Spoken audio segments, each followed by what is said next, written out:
என்ன சொன்னாலும் உம்மோட சீக்ரெட் அதுதான். உம்மோட வயசு ஒத்து இருக்குமே தெரியாது.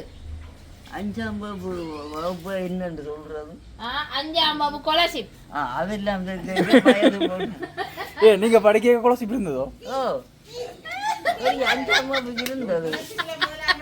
அம்மாவுக்கு கொஞ்சம் பிரச்சனையா போனதால கொஞ்சம் மாறி மாறி கதைக்கிறா. கொலசிப் இல்ல. 5ஆம் ஆண்டுக்கு சோதனை எடுத்த நாங்கள் மடத்தடி. அப்ப எத்தனை மார்க்ஸ் அம்மாக்கு 5ஆம் ஆண்டுக்கு? என்னண்டு மார்க்ஸ் எத்தனை வந்தேன்னு தெரியுமோ? ஞாபகம் இருக்கும். பாஸ் பண்ணேன் நானு. பாஸ் பண்ணீங்க? 8ஆம் ஆண்டு மட்டும் படித்தேன். நான் இந்த இங்கிலீஷ்களெல்லாம் சொல்லுவேன் பேசுவேன்.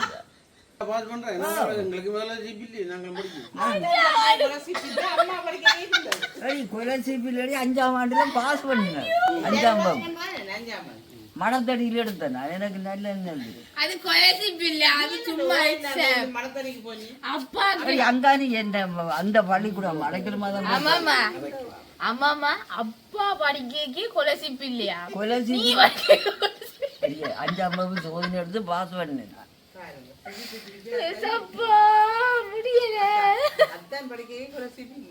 8ஆம் ஆண்டு மட்டும் படித்தேன். 8ஆம் ஆண்டு. ஓ சூப்பர், வெரி குட். 8ஆம் ஆண்டு படிச்சிருப்பா. ஆனா 5ஆம் ஆண்டு கொலசிப் 5ஆம் ஆண்டு சோதனை எடுத்து பாஸ் பண்ணி. என்ன கொலசிப் இல்லையா பாஸ் பண்ணிடுறேன். சும்மா சொல்றாங்க. 5ஆம் ஆண்டு வேந்து போனேன்.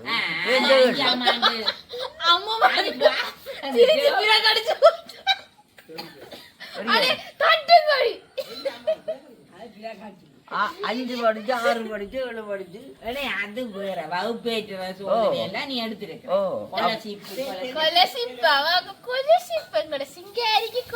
இங்கிலீஷ் எல்லாம் சொல்லுவேன், பேரு தெரியாது.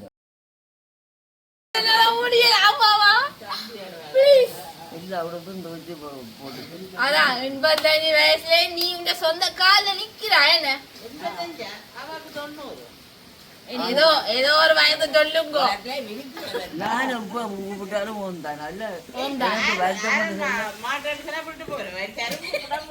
அம்மாமா உமாக்கு வருத்தம். நீ இந்த முறை போக மாட்டேன். அவ்வளவு எல்லாமே ஓடி வந்தவள என்னல பாட்டு வந்தவளி ஏனண்டு கேளனே. அம்மாமா என்ன நீ தப்பி நீ ஏன்னா நான் கைக்கு மருதாணி வச்சிருந்தேன். ஏன் இவா இப்ப வடிவசாரி இருக்கு.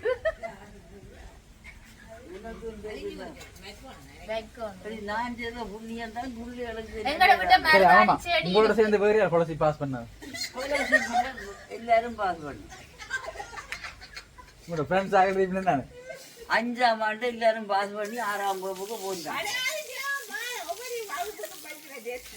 அதான் சொல்லுவேன். 5ஆம் ஆண்டு பாஸ் கொலசிப் பண்றேன். மாவடி எங்க இருக்காது? இந்த சவுக்காரே கிட்ட தெரியாது. அதெல்லாம் சோதனை எடுத்தேன்.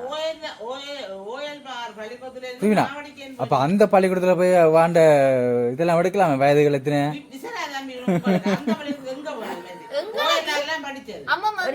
ஓஎல்ஆர்ல படிச்சது 5ஆம் ஆண்டு சோதனை எடுக்க போய் அங்க எல்லாம் போய் சோதனை எடுத்தேன். நாங்க சரி கூட என்னதுக்கு இப்போ நான் கதைகள் எல்லாம் தேவையில்லை. இங்க பைத்தன் மருதாணி செடி காட்டுவோமா?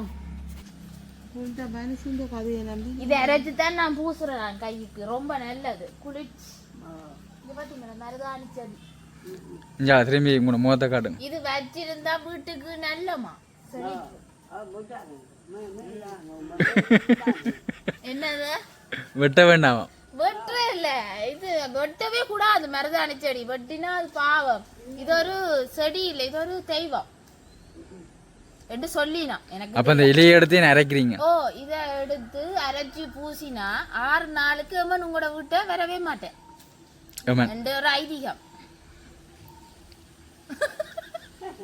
உண்மையா நான் கண்டதான். எங்க அம்மா இல்ல, எங்க அம்மாக்கு ஏலாம இருக்கேன். நான் மருதாணி சும்மா எதேச்சியா வச்சிருந்தேன். நான் அப்புறம் நான் அம்மா மட்டும் நான் மருதாணி வச்சிருக்கிறேன், இது உண்மையோ போய்யோண்டு பாப்பமெண்டு உண்மையா அம்மா போய் இந்த சோம்பு வந்துட்டு அம்மாக்கு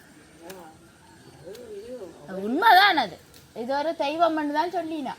அப்ப எல்லாரும் விட்ட மருதாணி மரம் வைக்கலாம். எல்லார் வீட்டையும் இது வராது. அதான் ஒரு இது ஏண்டா 2-3 வீட்டை கொடுத்து நாங்கள் பட்டி போச்சு. சில ஆக்கள் இந்த வீட்டுக்கு தானே பெருமாக்கும் என்னவோ தெரியல. இது எங்கட அப்பா வச்ச மரம், அப்பாண்ட காய். சில 2-3 பேருக்கு அப்பா பதிவு வச்சு கொடுத்தவர், ஆனா வேற இல்லை. அம்மா அப்ப வெட்டி நல்ல பெருசா நின்றது, கொஞ்சம் வெட்டிட்டார் அப்பா. ஒரு அம்மா ஒரு ஆள் வெட்டி கொண்டு போறா தங்களை தேவைண்டு. இப்ப கொஞ்சம் வளர்ந்துச்சு. வேற என்ன ஆன்மீகம் சம்பந்தமா நிக்குது எங்கட விட்டு? இது இருக்கு பாருங்க, என்ன மணி பிளான்ட். இது இதுவும் ரொம்ப நல்லமன்னு சொல்றேன் வீட்டுக்கு. இது வச்சா காசு வருமன்னு சொல்றவே. அதுவும் தென்கிழக்கு திசையில வைப்போணுமா. இது எவ்வளவுக்கு பெருசா வருதோ அவ்வளவுக்கு பணக்காரர வருவீங்கன்னு சொல்றேன். இந்த இலை கிட்ட போய் பாப்போம். அது போய் இலைன்ற சைஸ்ல ஒன்றும் இல்ல. இலை இருந்தா சரி. இதுக்கு பேர் மணி பிளான்ட். காசு மரம்னு சொல்றது. கூட எல்லாட்ட வீட்டையும் இது நிக்கும். முன்னுக்கு அழகுக்காண்டி வச்சிருப்பினாம். காசு மரம்னு சில பேர் சொல்லுவினாம். வேற என்ன நிக்குது? எத்தனை நிமிஷம் வந்துச்சு? இல்ல அது வேற ஏதா போடலாம் இல்ல.